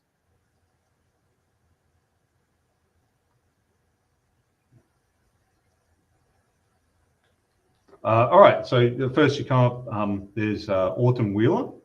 Okay. She's on her own in the cell. There's a body lying in the other bunk and covered up. Autumn is about 5'6", brunette, 30s. And she looks pretty starved and hungry. And yeah, I mean, she looks like you did before you got yourself out of the cell. Okay. Starved, hungry, dirty. Fair She's enough. obviously been here for some time, not looked after or allowed to look after herself. So she looks at you, there's one of those little sliding things. And she looks at you through that. Oh, it's not bars. Wow. So wait a minute. If she's in like maximum security, I'm feeling pretty charitable. They've all got these solid doors here. So you had bars on your side, in your wing, but these have all got solid doors. Okay. And I'm guessing that's not because they're more dormitory-like. No.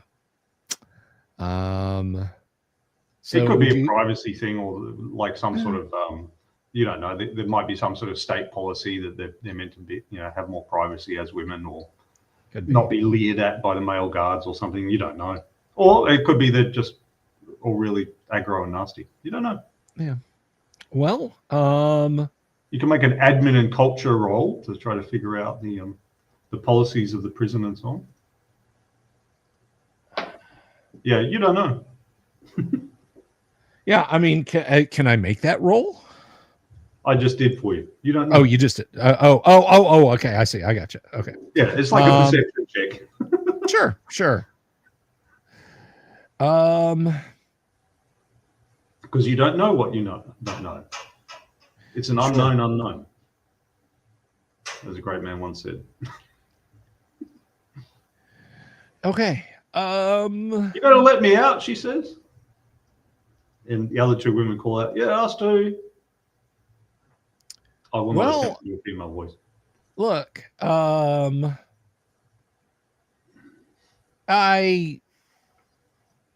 are you in here for? I'm not standing there like looking at her file, looking at her, looking at her file. What are you in here for? What does that matter now? I've done my time. We've all made mistakes. You did too, right? You're one of us. Do I look like a prisoner? I'm not. She can only just see your face through the slot. Look. You gonna behave if I open that cell door? Yeah, of course. I'm starving. Is there anything left in this place? I'll pull out a Mars bar and put it through the slot. Okay. She tears it open and wolfs it down. Eats half the packet too. She's so starved. Wolfs it down. It's not pretty to see. I imagine not. All right. I'm gonna hit the release. And while the door is sliding back, I'm gonna take a step back, and you're gonna step out of your cell real slow, okay? Okay, she says. You charge out. I see your hands raised up, and we're gonna have some personal difficulties. So here we go. And I do just that. All right. She steps on out. Like I said, she's about 5'6", a brunette, 30s.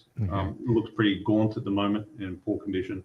She doesn't happen to have like a tattoo of a single tear on her cheek, does she? No. Because she's going right back in that cell. Do me a favor, go in there and get your toiletries. Slam. No. Bye. But remember, there is a body under the blanket in the.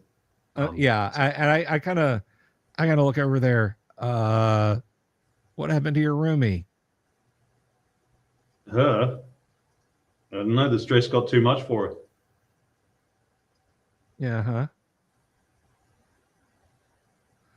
All right. Well, why don't you just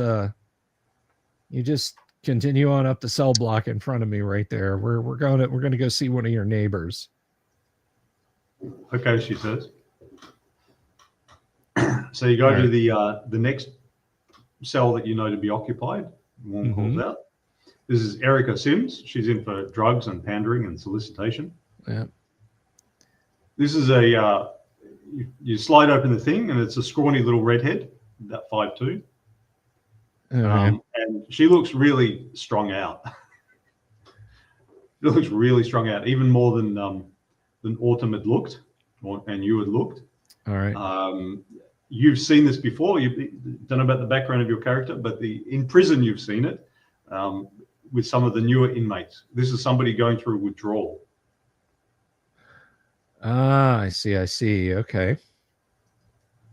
How you holding up? Oh, not good. She says she's kind of hunched over and shivering. All right. I mean, it is cold, but is there a body in there with her? No. Okay. Here, think you can keep something down? Yeah. All right. I'll slide her a candy bar.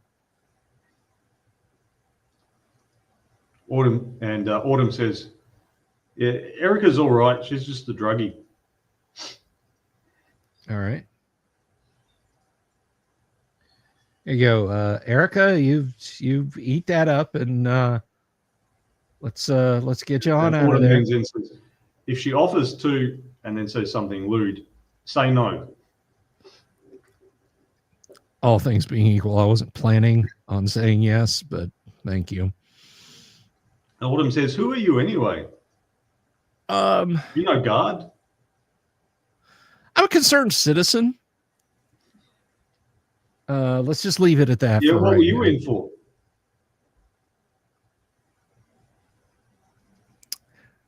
I turned in a library buck late.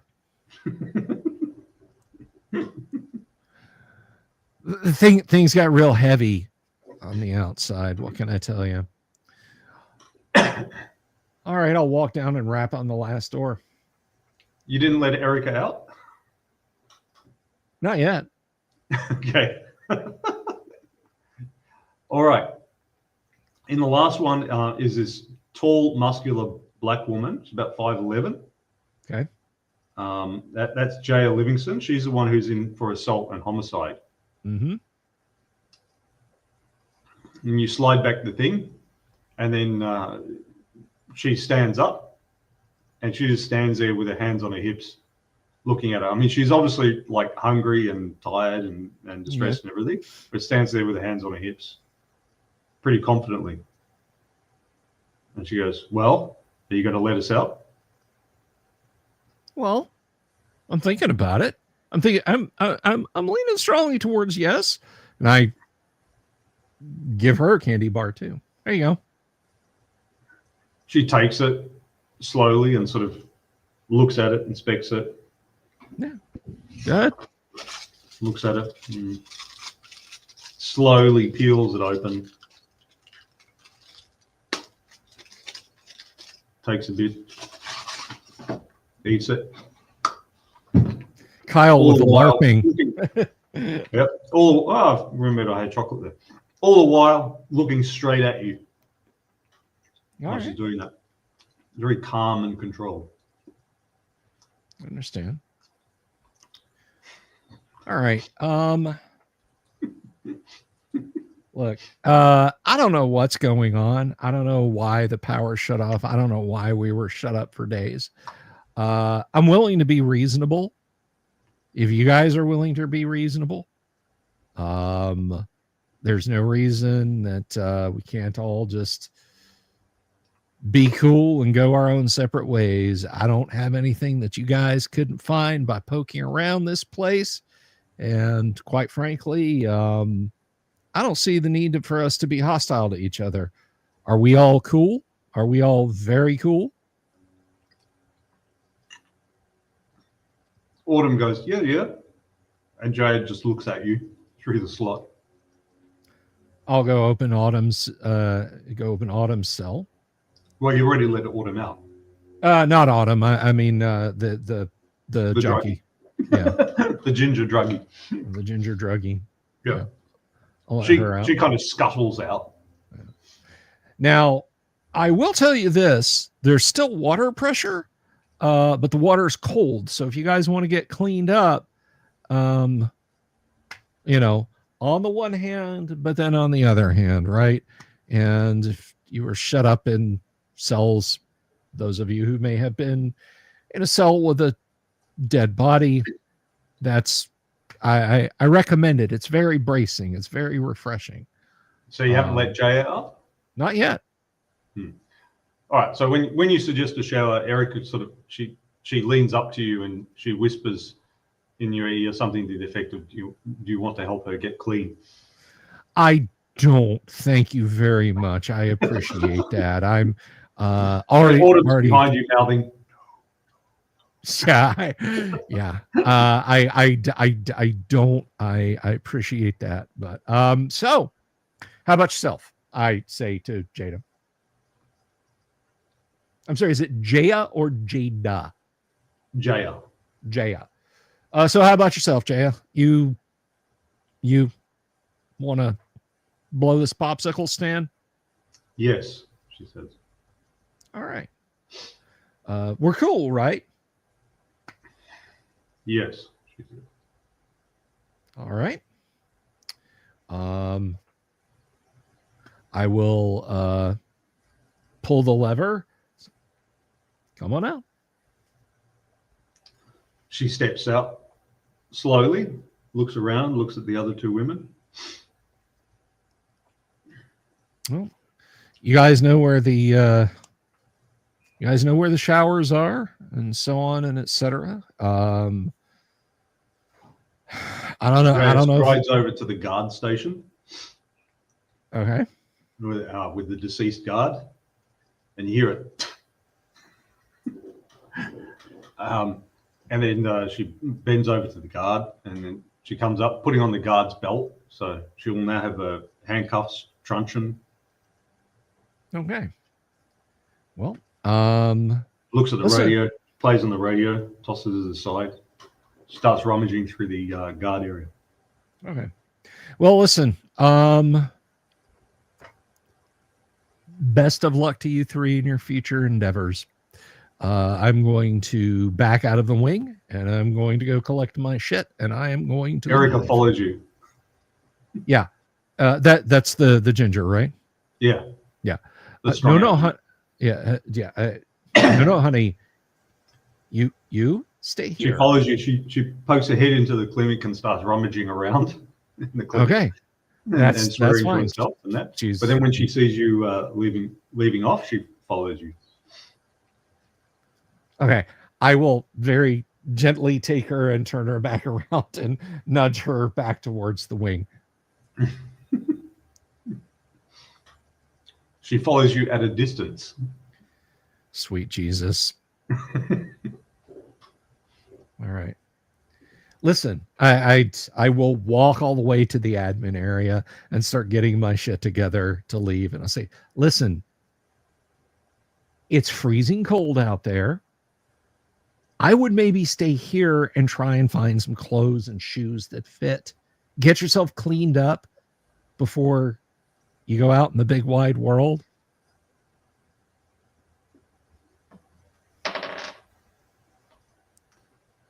I'll stay with you, she says. You don't even have shoes. Your feet are going to freeze and fall off. Yeah, See no, that? I do, she says. And she points to the prison slippers, the little white plimsolls. Listen, sweetie, you're going to die if you go out in that cold. Okay? This building is safe. I'm sure one of your friends knows how to build a little fire in one of the sinks. You can break out a window. You can stay warm. This, I can't You take hear you with Autumn me. muttering distantly, "Yeah, J-Roll set fire to her."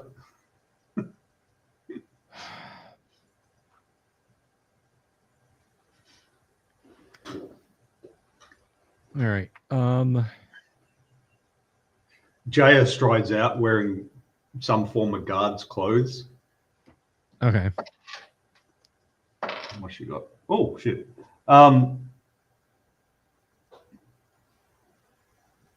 Jaya strides out wearing a correctional officer's vest and carrying a pump-up action shotgun. Well, shit. Well, I see you She's have still got her orange shirt and her orange pants underneath that. I see you have the situation. And she's got a winter jacket on top. Okay. And she's got a little pink beanie. Okay. I see you have the situation here well in hand. So there's 2 bottles of whiskey and about, I don't know, $47,000 in cash in that office right there. Y'all take it easy. Miss? Jay looks out and says, I don't think cash is going to be any use now. You can start fires with it, and you never know. Maybe there's a collector. Bye, miss. Don't follow me. And I walk on out. I gave each of them a candy bar. That was my charitable act. Yes. Yeah. You are no doubt you are indisputably indulging in your charitable nature. Yes. I have done what I needed to do. But it is the nature of the criminals that they are good at observing people's nature. So yeah. Out in the parking lot. Out in the parking lot, are there any cars? So you walk out into the parking lot. There are lots of parked cars here. Okay. And they all appear to be they're not running. No, and you don't see anyone in them. Sure. Away. I will pick one at random, bust out the window, and start rummaging through it. Okay. So this is a more modern car. Okay. And from what you suspect happened, you expect the more modern cars to not be working. Right. But like a 1978 Studebaker or whatever still be going. Yeah, the guy with the 88 Ford F-150, he's driving around just fine. Yeah. The guy with a Honda Civic, not so much. All right, so you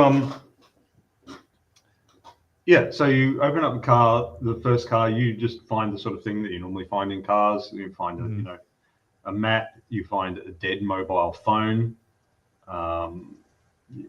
Find some keys in the what do you call it, the flip up thing? My brain's not working. The sun visor. The sun visor, that's the one. Yeah. You find some keys there, and it looks like some house keys as well. And you find a dirty T-shirt in the back. Okay.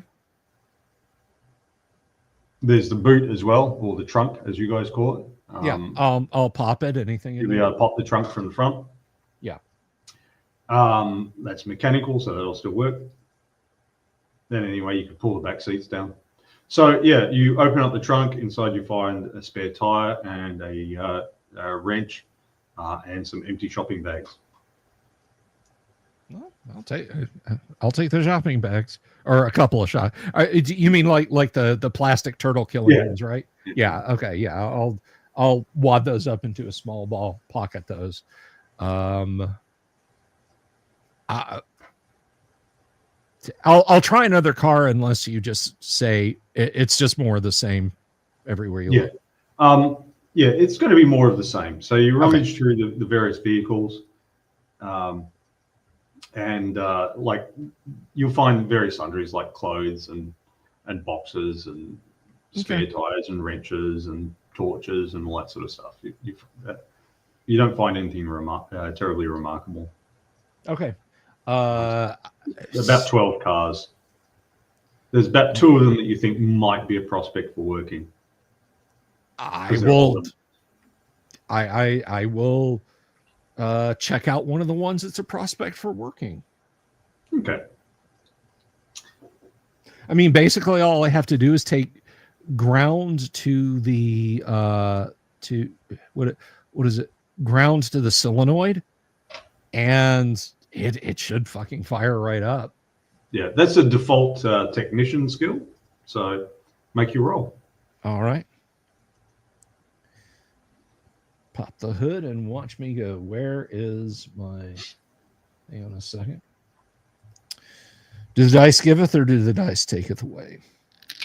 The dice taketh away. No, and I probably broke something. Yeah, the battery is flat. Okay. The battery is flat, and the tank is empty.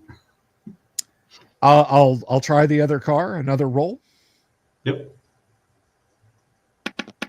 That one that is a no but. Okay, so this one the engine turns up. So the tank is empty. The battery is good, but the tank is empty. That I could You've possibly. got another 11 vehicles here. So okay. Well, I'll try one more. A 4. no, that's it. There were just 2 that were prospects. Oh, you said I had another. Okay, all right. I got So there's another 11 vehicles here. They will all have some fuel in their tanks. Is the point? Oh, I see. Okay. Let me think. So this one, model of your choice, doesn't matter. So model of your choice. This one that you've got, that will work if you put some fuel in the tank. Okay. I will. I don't know. Do any of these vehicles have a Georgia credit card in them? No, but certainly. So perhaps the clinics and certainly the quarantine wing, which is like the hospital infirmary, certainly that will have some sort of rubber tubing. Hmm. You haven't looked in the quarantine wing yet. I don't really want to. If I'm being entirely honest, I don't really want to. It's just open highway in either direction, right? Yes. Okay. There's forest around and open highway. The forest has been cleared immediately around the prison for security reasons, but across I don't the road, have to. I'm going to pop the hood on one of the cars. I'm going to pull the AC tubing off. That's 3 or 4 feet of rubber hose right there. Fair call. Fair call.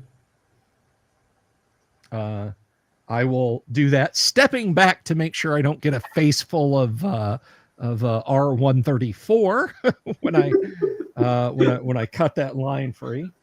That's carcinogenic, man. Yeah, it is. And I will. I'll even pop the. All right now, you didn't hear anything, but you smelled some tobacco smoke, and so you turned around to see where the tobacco smoke was coming from, and there, I have a sneaking suspicion I know where it's coming and from. there, hunched over by the side of one of the cars, is Erica, still in her prison oranges, smoking a cigarette and looking at you, hunched over, obviously freezing to death. Yeah. What are you doing?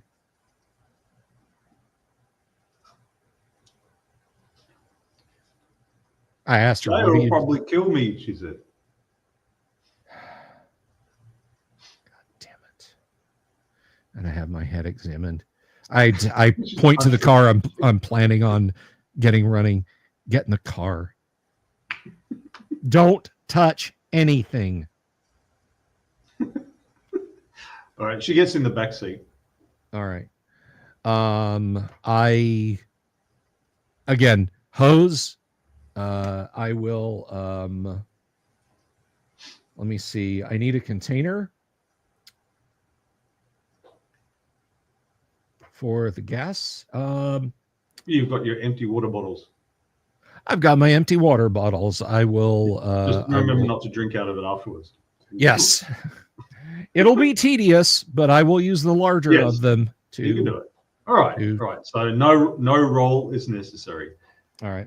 If you take time, it will be done. Now, if you were doing it while somebody was shooting at you or something, that's a different matter. But you can do it. As long as you've got a tolerance for tedium, you can do that. You're out there, and there's cool wind blowing, just a light amount of snow, and you're siphoning fuel out of tanks. Little 1 quart bottle by 1 quart bottle. Actually, wait a second. You know what I'm gonna do? I have I have basically a 2 quart bottle. Well, a couple of 2 quart bottles. As much as I hate to do this, I'm dumping the booze out of one of those bottles, and I'm using that. Eric kind of reaches out for it as you start pouring it. Once you pull it, I will swat her hand. I will just very gently. No. If you're getting rid of it, I can drink it. No. If you're coming with me, we're going to at least be a little bit sober, young lady, and I will use that. That will at least get me enough to I will start shuttling the gas with that. The booze might actually burn better than the gasoline. It might actually. You know what? It might. It would definitely clean the injectors. I'll put the booze. I'm sure I saw some video where a guy demonstrated that he could actually run his car on whiskey. He filled a tank full of whiskey. I will stop pouring it, thinking better of it, and dump it in the tank, and then acts like nitro injection. Yeah. And then I'll start transferring gas over. Yeah, and transfer it over. So Erica sits there shivering in the back seat. All right. Well, at least she's out of smoking a cigarette and looking hungrily at your whiskey bottle. At least she's out of the wind. All right. So however long it takes Jaya and Autumn come striding out of the prison. Yeah. Jaya's, like I said, she's got a winter coat on, her prison oranges, her correctional officer's vest, with the pump action shotgun slung over her shoulder. And you think, oh, you got observation. You don't have observation skill, do you? No. But yeah, you think the pockets are probably bulging with shells. Yeah. No, I do have observation. So when does this occur? When at what point in my refueling does this happen? Halfway through. Cool. So I've got half of a tank. I will climb in, start up, and go. Okay. So make a get the fuck out of Dodge check, because they're coming up and intending to jump in the car. Oh, I thought they were just coming out and being like, no. The hell is this guy doing? They're sprinting towards me. As not sprinting. They're approaching the vehicle. Yeah. Jay is not sprinting. She is approaching the vehicle. All right. Pump action shotgun slung over her shoulder, striding towards you purposefully. And, okay. You don't need an observation check to say she's coming. She's going to sit in the passenger seat beside you.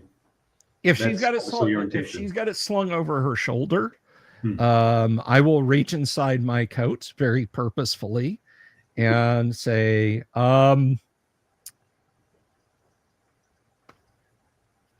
plenty of shelter in there, ladies. I mean, far be it from me at the end of the world, but I mean, if you're worried that I'm stealing your little friend here, she climbed in on her own recognizance. Don't need her, says Joe.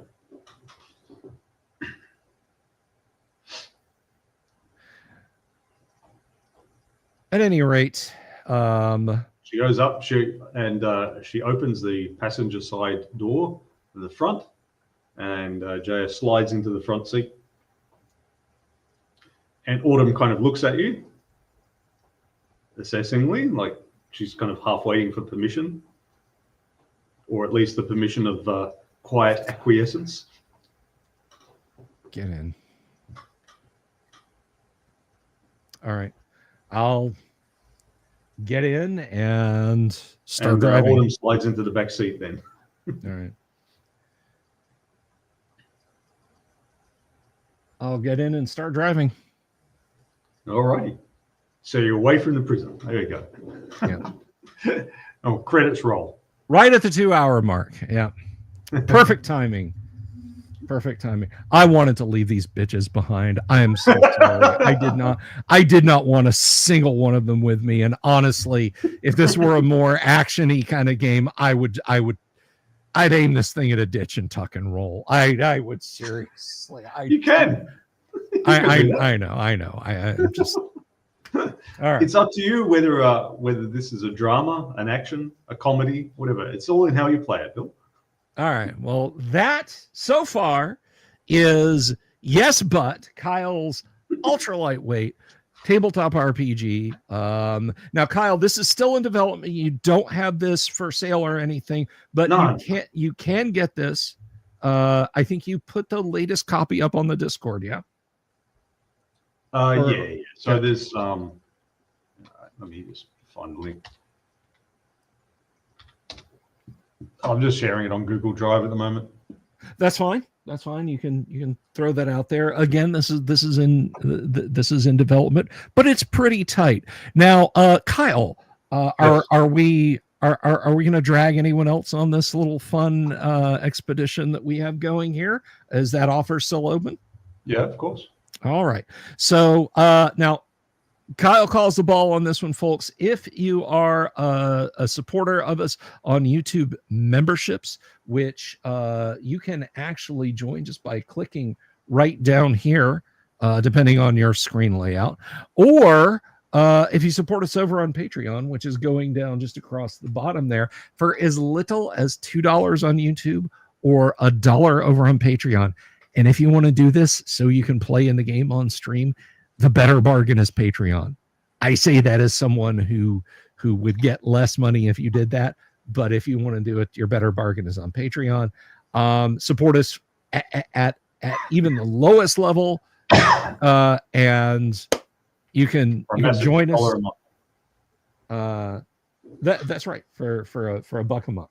So it's join not in and you can play one of the Orange is the New Black Women. Yes. Or any other character you happen to come across, because with 4 dice rolls and 1 choice to make, character generation is very quick. Exactly. You don't need Crom, but if you're playing AD&D, you do need Crom. Plug. Anyway, Kyle, it was fun. It was nail-bitingly exciting. I really don't want these broads with me, but if it ends up being that other people are playing them, that's fine. You're ruthless, and I'm terrified of you running them. But if other players get in, Joe Kaufman, so Joe, I think Safi should come along and play the drugged out Erica. Little ginger druggy. I will leave that up to Kanak if she wants to do that. But anyway, Kyle, it was another awesome session. I loved talking some Gospel of 1E with you, and I loved checking out Yes But with you again. Joe, if you're in, reach out to Kyle on the Discord. And if you're not on the Discord, I'm going to put a link up. You guys know as well as I do, the Discord will expire its links if you say the word expired link. So if you're watching this 2 weeks from now, a month from now, and this kind of thing interests you, don't come at me and say, "Oh, your link is broken." It's not. It's Discording. So let me invite people and copy. And if you look at this and you're like, "That's not the link I followed to get on your Discord, Bill," are you sure that's right? Yeah, again, it's Discord. So let me just throw this up. Blah. There. So if you're not already supporting us, or if you're not already joining us on Discord, and you want to be a part of this game, support us on Patreon, support us via YouTube membership as little as $1 or $2 on YouTube memberships over here, and then join us on the Discord, and then let Kyle know. You're already over there. You just might. Very cool. Very cool. Kyle, thank you once again for being here. I hope you have a lovely day, sir. Did you how was the schnapps and baklava? Was it good? Good stuff. It was good. It was good. Excellent. Aaron got me a new bottle of the good old schnapps. Oh well, there you go. That is awesome. that is awesome. It's the middle of the day here, so it'd be a bit excessive knocking one back. I understand. Anyway, so I am going to let you get back to it. Meanwhile, I am going to go over here. I'm going to do this, and I'm going to do this. And I don't know if he plans to put them in his game, guys, but one thing I can tell you for sure, if he does, you damn well better watch out for yes, but owl bears. Peace. Good night. Love you all. Have you seen my owl bear?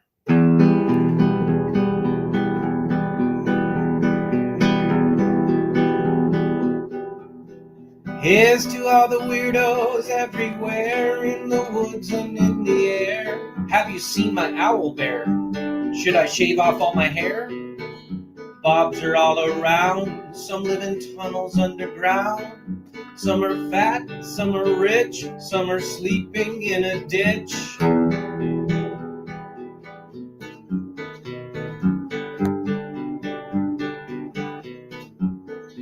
Can you ride a crooked horse without a saddle way off course?